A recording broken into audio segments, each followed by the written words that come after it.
Hello दोस्तों, सभी को राम राम। आज आपके लिए लेकर आए हैं चंदेला सर। एक राजस्थान से जुड़ी हुई एक अनोखी कहानी है और वो है मारवाड़ के राव मालदेव राठौड़ और जैसलमेर की राजकुमारी राव लोणकरण सर भाटी की पुत्री जिसका नाम था उमा दे। और उमा दे की जो दासी थी उसका नाम था भागा भारमली। जो भारमली की लव भारमली, उमा दे और राव मालदेव, इसमें इनकी कहानी को देखते हैं। और मैं शुरू करता हूं कि भाई, एक रियासत होती है जिसका नाम है जोधपुर। और जोधपुर के राठौड़ जो राजा थे जिसका नाम था मालदेव, राव मालदेव।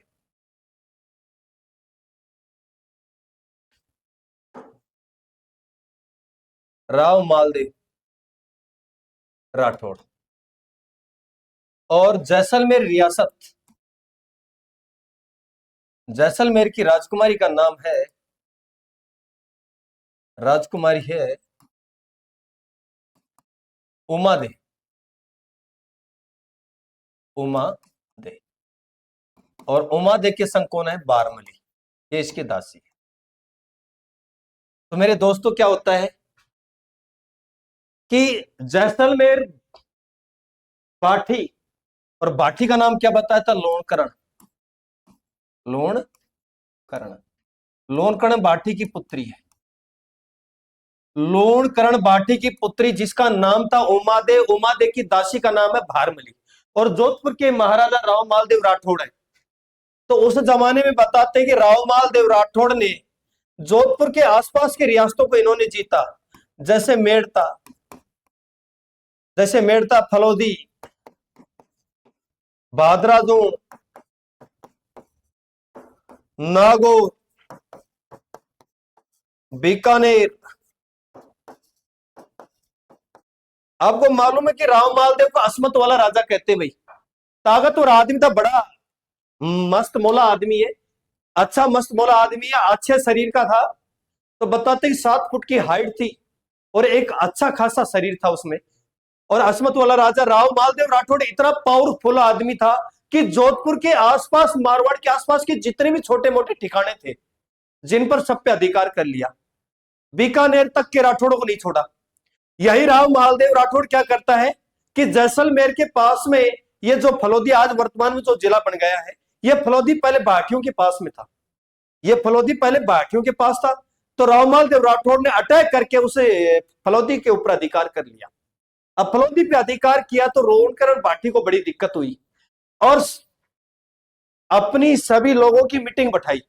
सभी अपने मंत्रियों को बुलाया, सेनापति को बुलाया और कहता है कि भाई, ये जो राव मालदेव राठौड़ है, ये आजकल इतना उभर रहा है, ये किसी को छोड़ता नहीं।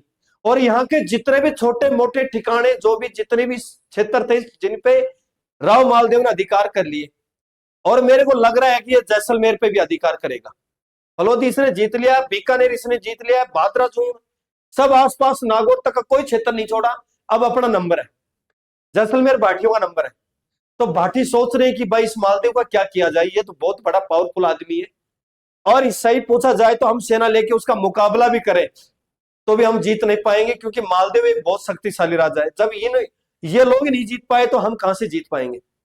तो लोणकरण भाटी को बड़ी दिक्कत होती है और वो बेचारा समस्या में फंस जाता है। और क्या सोचता है कि मैं इसका संशोधन करूं तो कैसे करूं, मालदेव को मनाया जाए तो कैसे मनाया जाए। तो बताते हैं कि भाई, उनका एक कोई खास आदमी था, कोई मित्र था, उसने कहा कि आप एक काम करो, राव मालदेव से रिश्ता जोड़ लो आप। यदि आप राव मालदेव से रिश्ता जोड़ लोगे तो वो राव मालदेव आपके क्षेत्र पे कभी भी अटैक नहीं करेगा। यदि आपको अपनी रियासत बचानी है तो आपको रिश्तेदारी करनी पड़ेगी। जब लोणकरण के दिमाग में आए, ये बात तो सही है यार, इससे तो अच्छा ये भी सही है। और दूसरी बात क्या है कि मालदेव राठौड़ बहुत पावरफुल आदमी है यार, इतना बड़ा ताकतवर आदमी है, अगले ने इतनी योग्यता ले रखी है, बंदे में कोई कमी नहीं है। तो इससे अच्छा लड़का और कहां मिलेगा। चलो कोई दिक्कत नहीं, उमादे का रिश्ता हम किससे कर देते? राव मालदेव से। तो बताते हैं कि लोणकरण पाठी ने अपनी एक चिट्ठी लिखी, पत्र लिखा मालदेव के पास कि मालदीव देखो भाई, हमारे ऊपर अटैक नहीं करना है और हम आपसे समझौता करना चाहते हैं, और समझौता यह है कि हम आपका रिश्ता करना चाहते हैं।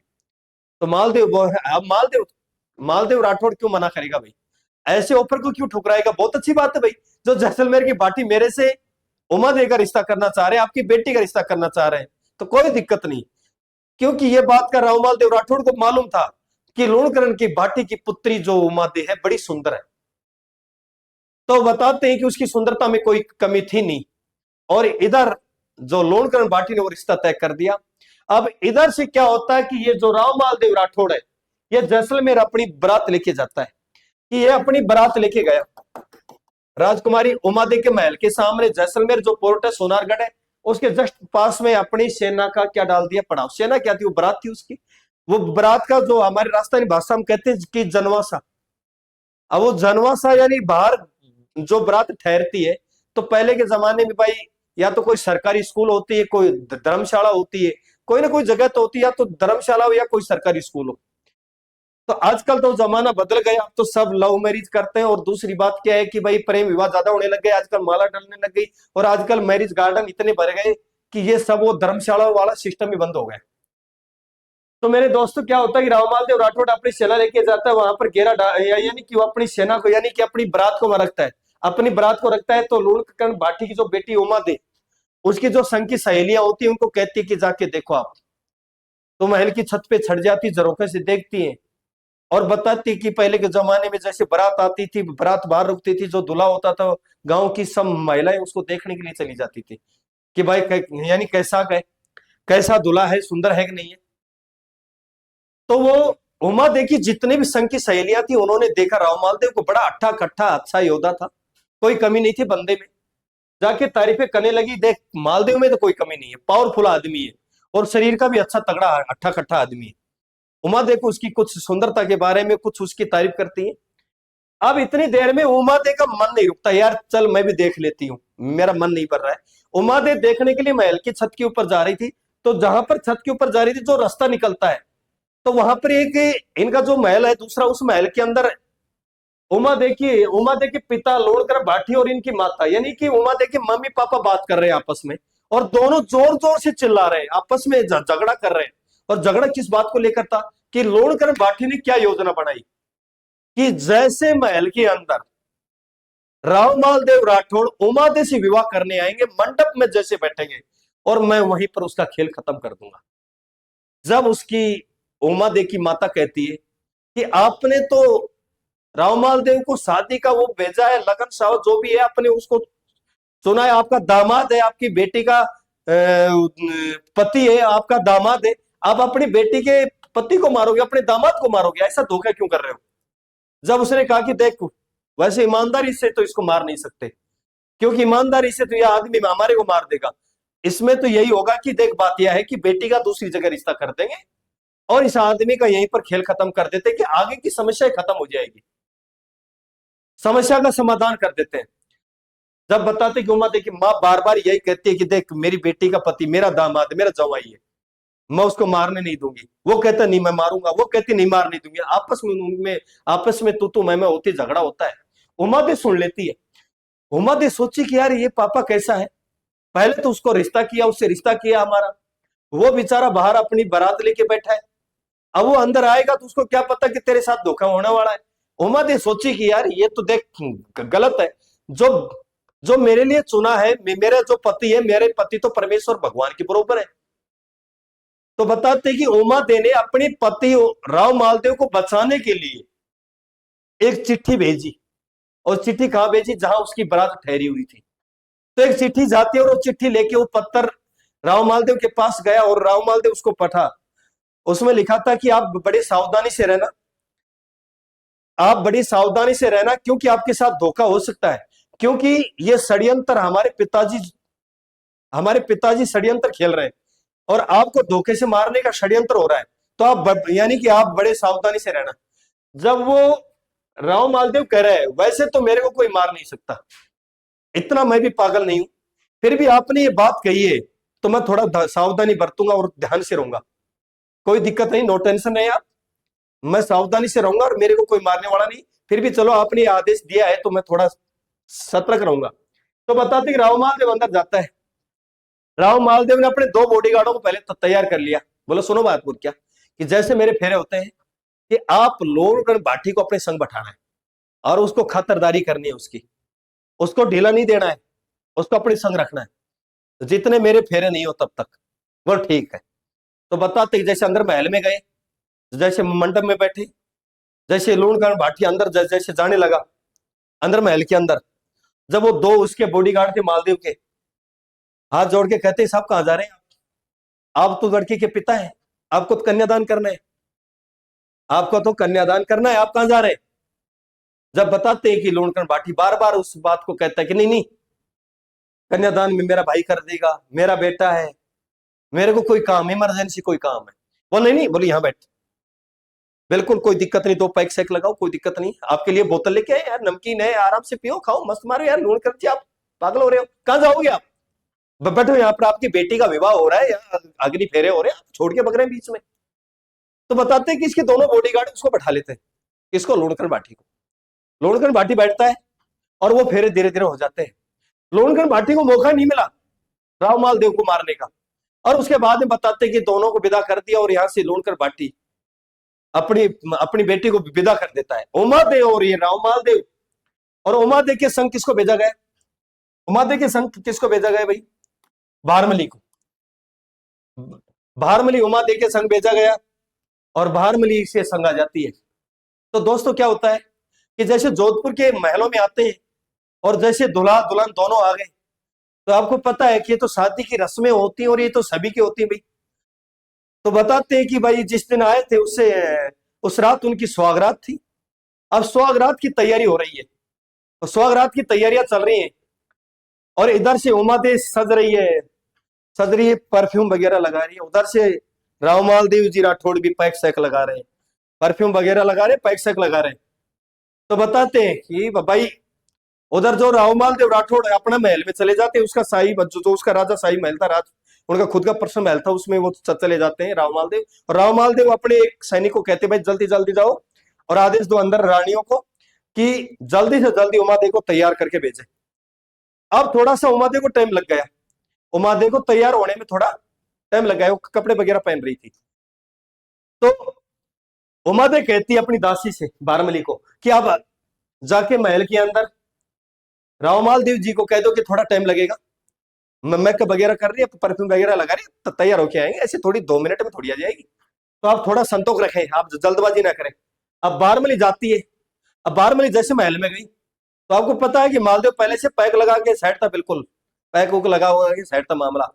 और अगले बंदे ने क्या काम किया कि न तो उमादेव देखा न कुछ देखा, और उसने बारमली को पकड़ा, और आप समझते क्या किया होगा, ये बात बताने की नहीं है, आप समझदार हैं, समझ गए।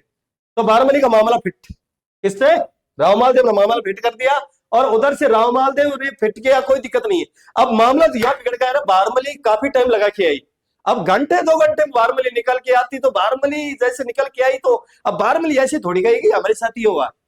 उमादेव को पता लग गया, जो काम होना था वो हो गया, ये सुहागरात और कहीं बनी है, और इस मौके का फायदा बारमली ने उठा लिया। तो उमादेव बड़ी स्वाभिमानी थी भाई, उमादेव बड़ी स्वाभिमानी थी। उसी दिन से उसने प्रतिज्ञा ले ली कि आज के दिन, आज के बाद ऐसे इंसान का कोई भरोसा नहीं है, ऐसे इंसान का कोई भरोसा नहीं है, और ऐसे इंसान को बोलने का कोई मतलब नहीं है। और आज के बाद मैं ये प्रतिज्ञा लेती हूं कि आज के बाद इसका चेहरा तक नहीं देखूंगी मैं, बोलना तो बहुत दूर की बात है, बोलना तो बहुत दूर की बात है, इसकी शक्ल, इसका चेहरा तक नहीं देखूंगी। और वहीं से ये उमादेव रूठ जाती है, और रूठ के तारागढ़ अजमेर आ जाती है, और तारागढ़ अजमेर आई तो काफी दिन तक रही। तो एक बार क्या होता है कि जैसे उस समय दिल्ली के सल्तनत के सुल्तान जो बादशाह थे, शेर शाह सूरी थे, आपको पता होगा कि दिल्ली के सुल्तान शेर शाह सूरी ने जोधपुर रियासत या मारवाड़ पे अटैक करने के लिए अपनी सेना लेके आया था।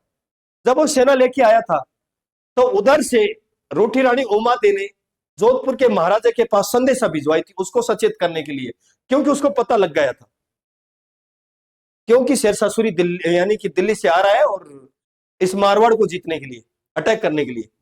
अब जैसे वो संदेश आया राव मालदेव के पास, वो अपनी सेना की तैयारी करता है, और सेना की तैयारी करता है। तो भाई अजमेर वालों को खतरा था, अजमेर वालों को खतरा था, तो बताते हैं कि ये रूठी रानी उमा देव कुछ समय के लिए जोधपुर के पास में कोई गांव पड़ता है, वहां पर ये ठहरती, वहां पर कुछ दिन के लिए रहती है, क्योंकि उस समय शेरशाह सूरी का खतरा था। और बताया जाता है कि यह युद्ध कहां पर हुआ, गिरी सम्मेलन जैतरण पाली में 1544 में यह युद्ध लड़ा गया। और यह युद्ध जबरदस्त तरीके से लड़ा गया। तो मेरे दोस्तों ये युद्ध लड़ा गया, कोई दिक्कत नहीं। इसमें आपको पता है कि मालदेव इसमें हार जाता है और इसके साथ विश्वासघात होता है। और बताते कि जैता और कोपा इसमें लड़ते लड़ते वीरगति को प्राप्त हो जाते हैं। तो चलो ये बीच में शेरशाह सूरी वाला मैटर है, हम बात तो भारमली और इस उमादेव और मालदेव की बात कर रहे हैं। तो वो युद्ध हो गया, सब काम हो गए, कोई दिक्कत नहीं। अब मैं आपको ये बात बताना चाह रहा हूं कि जो उमादेव थी, जो अजमेर से जोधपुर के पास में कोई गांव में आई हुई थी, तो उस समय एक आदमी जाता है और उसका नाम था ईसर दास बारेठ। ईसर दास, ईसर दास बारेठ था। ईसर दास बारेठ नाम का एक आदमी जाता है और ये जाता है तो उस उमादे को समझाता है। वो बोल, देख उमादे, देख उमादे, मेरी बात को समझ। देखो पति पत्नी के बीच में काफी सारी बातें हो जाती हैं, आपस में विवाद हो जाते हैं, झगड़े हो जाते हैं। आप भी इस मैटर को ज्यादा सीरियस मत लो, काफी समय हो गया कि ऐसे थोड़ी होता है कि इंसान से रूठी जाए जीवन भरी। मैं मानता हूं आप स्वाभिमानी है, कोई बात नहीं है। और वो बेचारा मालदेव बेचारा तेरे चक्कर में इतना परेशान हो रहा है, इतना पागल हो रहा है। वो बार बार ये कह रहा है कि रानी उमा दे मेरे को मान ले, एक बार मेरे को माफी मांग, यानी कि मेरे को माफी दे दे तो मैं उसके पैर पकड़ सकता हूँ। राव मालदेव बार बार यही कहता था कि वो मेरी गलती को माफ कर दे तो मैं पैर पकड़ने के लिए तैयार हूं, मैं माफी मांगने के लिए तैयार हूं, वो कहेगी जो करने के लिए तैयार हूं, बल्कि एक बार वो जोधपुर लौट के वापिस आ जाए। बताते कि सरदास बारेठ के समझाने से उमा दे समझ ही जाती है, क्योंकि बार बार आदमी प्रयास करता तो मान तो जाती है। अब उमा दे मान तो गई, अब उसको ईसरदास बारेठ लेके आता है। कौन लेके आता है? ईसरदास बारेठ। अब ये जोधपुर मेहरानगढ़ के अंदर, जोधपुर मेहरानगढ़ के अंदर है, रावमाल देव की जो अन्य पत्नियां थी उनको पता लग गया कि उमा देव वापिस लौट के आ रही है। तो यार वापिस लौट के आएगी तो मामला बिल्कुल गड़बड़, क्योंकि उमा देव का इतना प्रेम है कि ये अपने प्रेम में फंसाएगी, तुम्हारा वजूद खत्म हो जाएगा, तुम्हारा प्रेम कम हो जाएगा। अब उन रानियों ने एक गेम खेला। उनके पास एक कोई आदमी था और उसका नाम था आसानंद।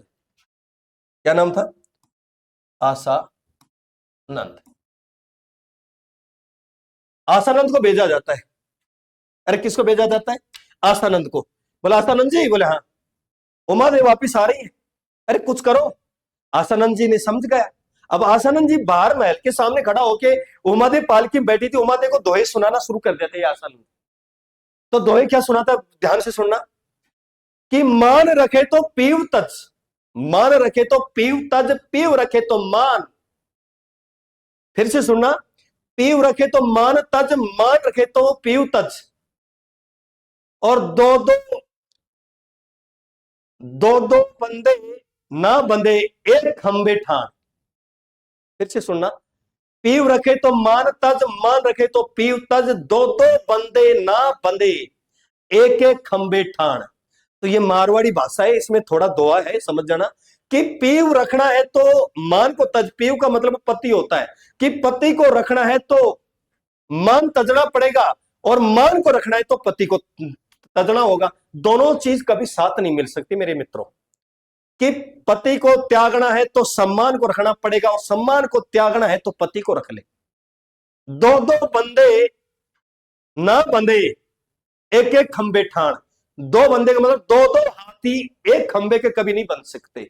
दो दो हाथी एक खंबे के कभी नहीं बन सकते, क्योंकि उस खंबे को उखाड़ देंगे। इसलिए बताते कि मान सम्मान और पति को दोनों को कभी साथ में नहीं रख सकते, क्योंकि पति को रखोगे तो आपको मान तब जाना पड़ेगा, आपका सम्मान कम हो जाएगा। लोग कहेंगे कि रूठी रानी जो उमादे थी वो मन गई, और उसके पति थे एक नंबर के हरामी, जिन्होंने दासी बारमली के साथ अपना संपर्क बनाया है, और वो वापिस रूठी रानी मन के वापिस महलों में आ गई।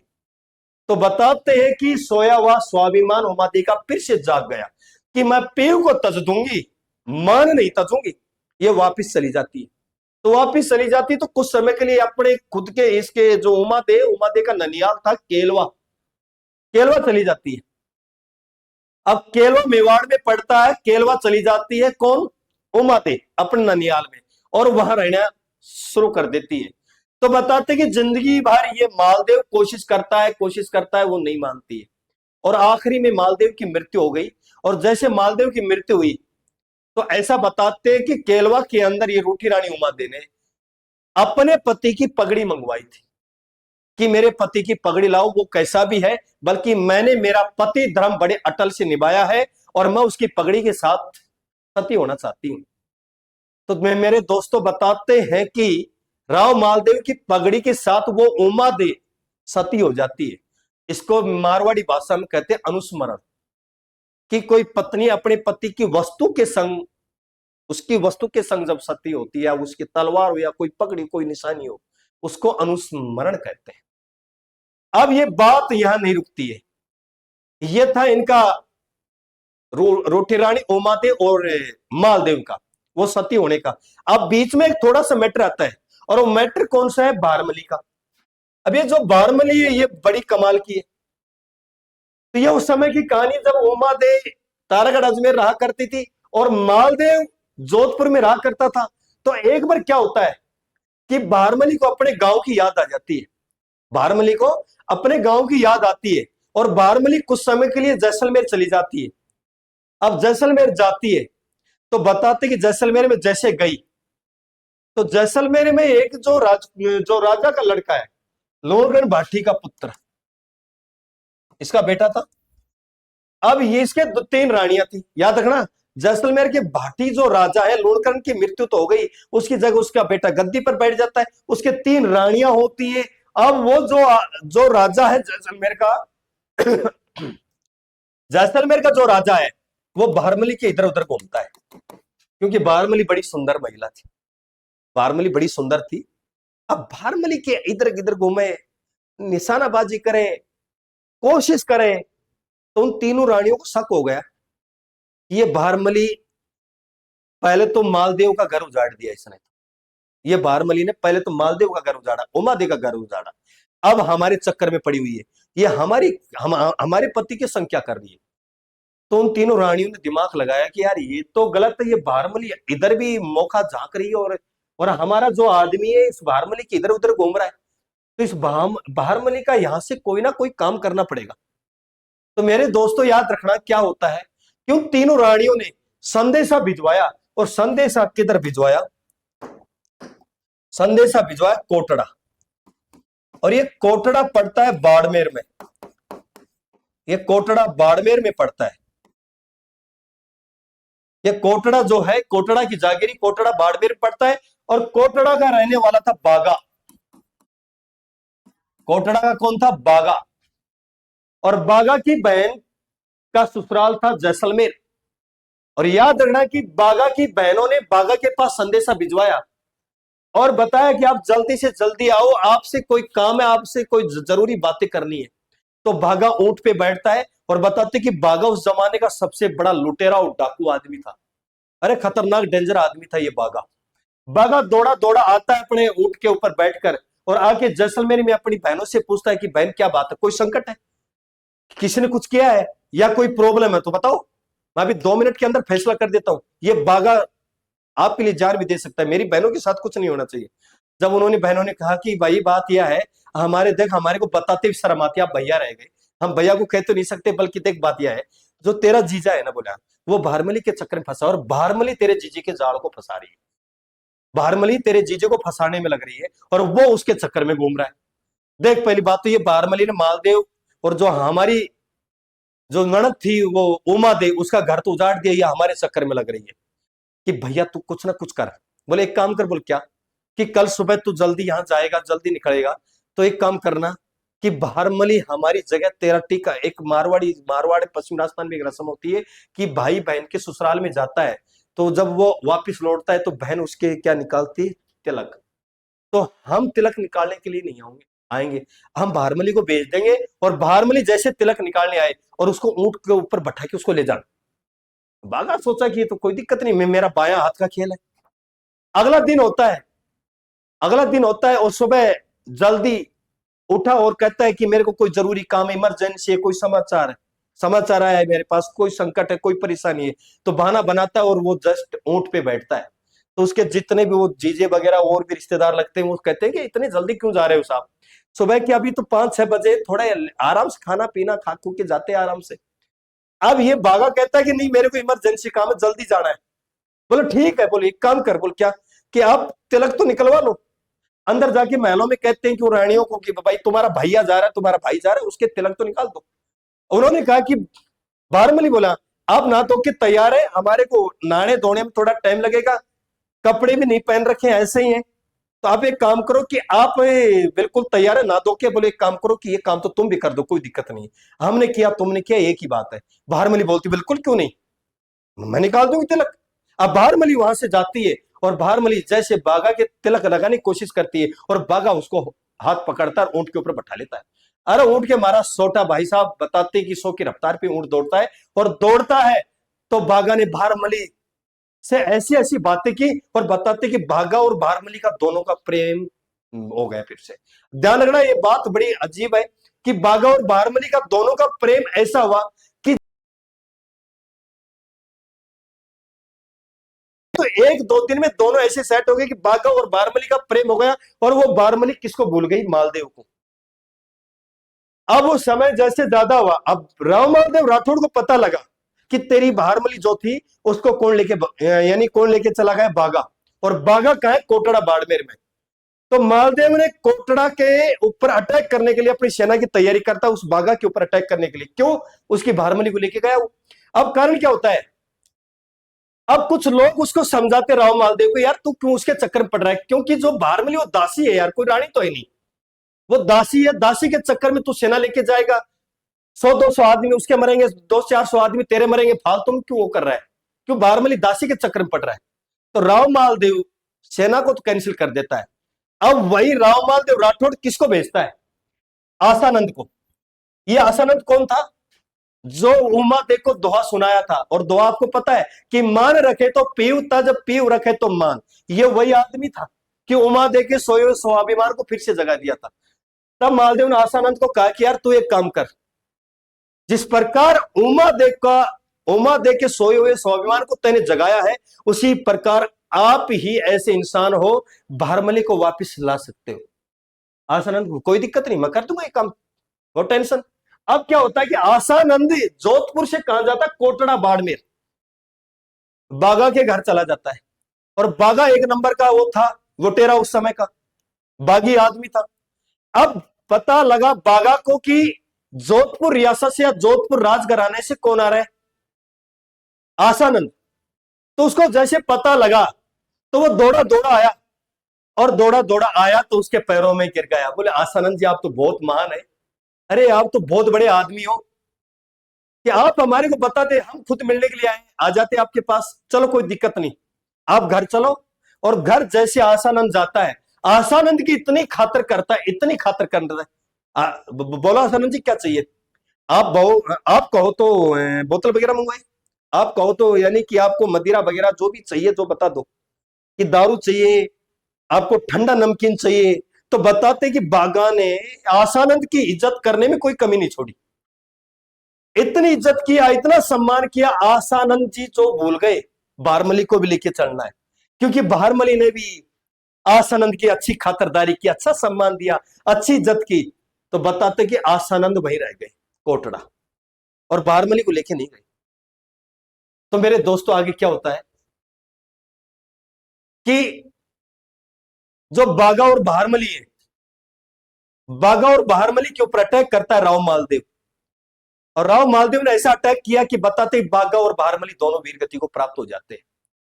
और ये तुम्हारा ये जो था आसानंद, ये बागा और बारमली के प्रेम को देखकर ये बिल्कुल पागल हो गया, ऐसा पागल हो गया कि हाय बागा हाय बारमली कर, क्योंकि भाई इन्होंने इनकी इज्जत की है, तो इनका भी इनसे प्रेम जुड़ गया। और ये आसानंद जी ये बागा और बारमली के धोए सुनाता फिरता है, क्योंकि कवि था, एक इतिहासकार था, इसके दिमाग में बागा और बारमली एक पागल टाइप हो जाता है। और ये घूमता घूमता घूमता कहां चला जाता, अमरकोट। अमरकोट में पता लगा राजा को कि यार वो आसानंद जी हैं, बागा और बारमली के साथ रहा करते थे, वो मारवाड़ के राठौड़ों का कवि है, वो धोए वगैरह सुनाता है, आप रख लो उनको। तो अमरकोट के राजा ने अपने पास रख लिया। अब अपने पास रखा तो 24 घंटे बस एक ही रट लगा के बैठे, भागा बाहर मिली, भागा बाहर मिली।